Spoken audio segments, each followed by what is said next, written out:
जय जय श्री राधे श्याम।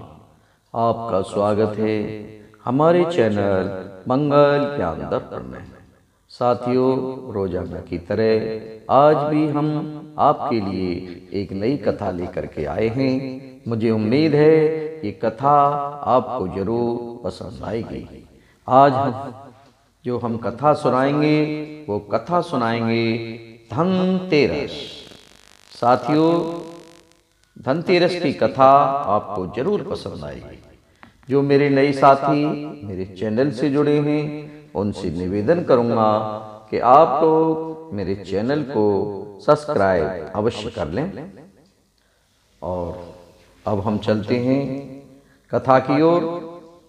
साथियों, कार्तिक मास की कृष्ण पक्ष की त्रयोदशी धन त्रयोदशी के रूप में मनाई जाती है।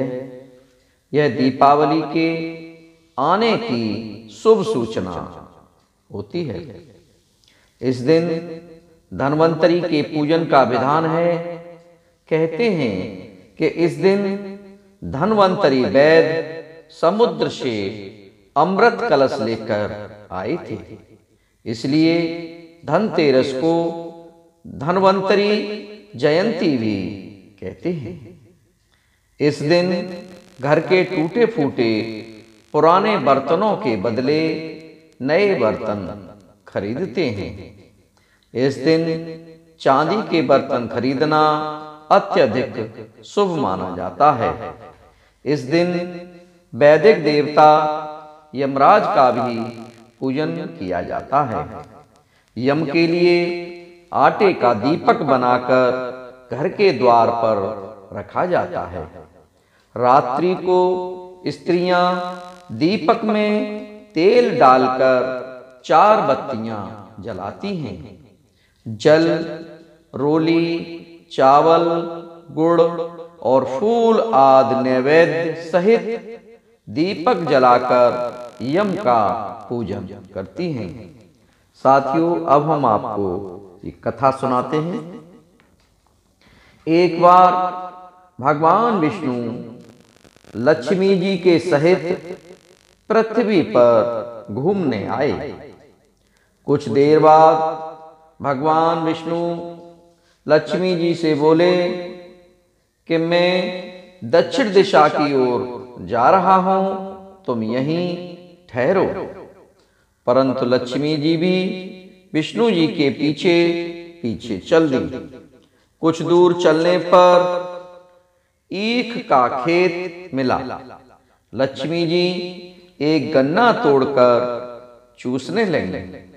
भगवान लौटे तो उन्होंने लक्ष्मी जी को गन्ना चूसते हुए पाया।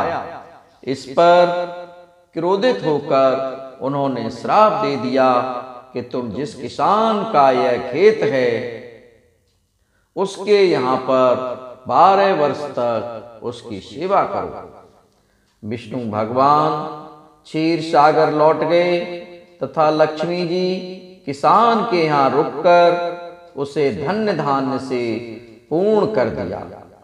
12 वर्ष पश्चात लक्ष्मी जी भगवान विष्णु के पास जाने के लिए तैयार हो गईं, परंतु किसान ने उन्हें जाने नहीं दिया। भगवान विष्णु जी लक्ष्मी जी को बुलाने आए, परंतु किसान ने उन्हें रोक लिया। तब विष्णु भगवान बोले, तुम परिवार सहित गंगा स्नान करने जाओ और इन कौड़ियों को भी गंगा जल में छोड़ देना, तब तक मैं यहीं रहूंगा।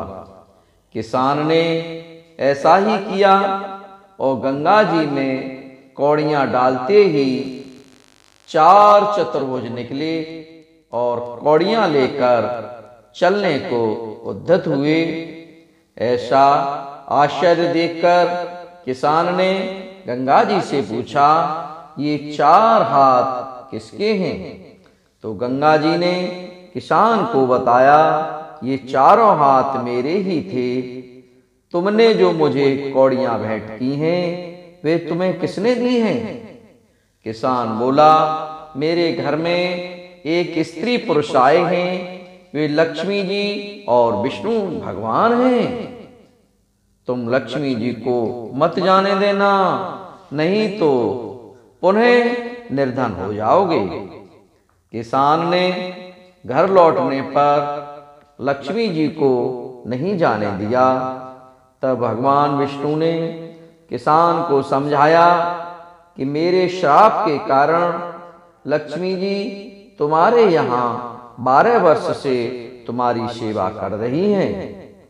फिर लक्ष्मी जी चंचल हैं, इन्हें बड़े बड़े नहीं रोक सके, तुम हठ मत करो। फिर लक्ष्मी जी बोली, हे किसान, यदि तुम मुझे रोकना चाहते हो तो कल धनतेरस है, तुम अपना घर स्वच्छ रखना, रात्रि में घी का दीपक जलाकर रखना, मैं तुम्हारे घर आऊंगी। तुम उस वक्त मेरी पूजा करना, परंतु मैं अदृश्य रहूंगी। किसान ने लक्ष्मी जी की बात मान ली और लक्ष्मी जी द्वारा बताई विधि से पूजा की। उसका घर धन धान्य से भर गया। इस प्रकार किसान प्रतिवर्ष लक्ष्मी जी को पूजने लगा तथा अन्य लोग भी उनका पूजन करने लगे। साथियों, अब हम आपको एक कथा यमराज जी की छोटी सी है वो सुनाते हैं। एक बार यमदूतों ने यमराज को बताया कि महाराज, अकाल मृत्यु से हमारे मन भी पसीज जाते हैं। यमराज ने द्रवित होकर कहा, क्या किया जाए? विधि के विधान की मर्यादा हेतु हमें ऐसा अप्रिय कार्य करना पड़ता है। यमराज ने अकाल मृत्यु से बचने का उपाय बताते हुए कहा कि धनतेरस के पूजन एवं दीपदान को विधि पूर्वक अर्पण करने से अकाल मृत्यु से छुटकारा मिल सकता है। जहां जहां जिस घर में यह पूजन होता है वहां अकाल मृत्यु का भय नहीं रहता है। इसी घटना से धनतेरस के दिन धन्वंतरि पूजन सहित यमराज को दीपदान की प्रथा का प्रचलन हुआ है। साथियों, हमने आपको माता लक्ष्मी जी की कथा और यमराज जी की कथा सुनाई। अगर ये कथा आप लोगों को पसंद आई हो तो मेरे वीडियो को लाइक व चैनल को सब्सक्राइब अवश्य करें। साथियों, अब हम फिर मिलेंगे इसी तरह कल एक नई कथा के साथ। तब तक आप लोगों को बहुत बहुत धन्यवाद। बोलिए लक्ष्मी जी मैया की जय, विष्णु भगवान की जय। आप सभी लोगों को धनतेरस की बहुत बहुत शुभकामनाएं।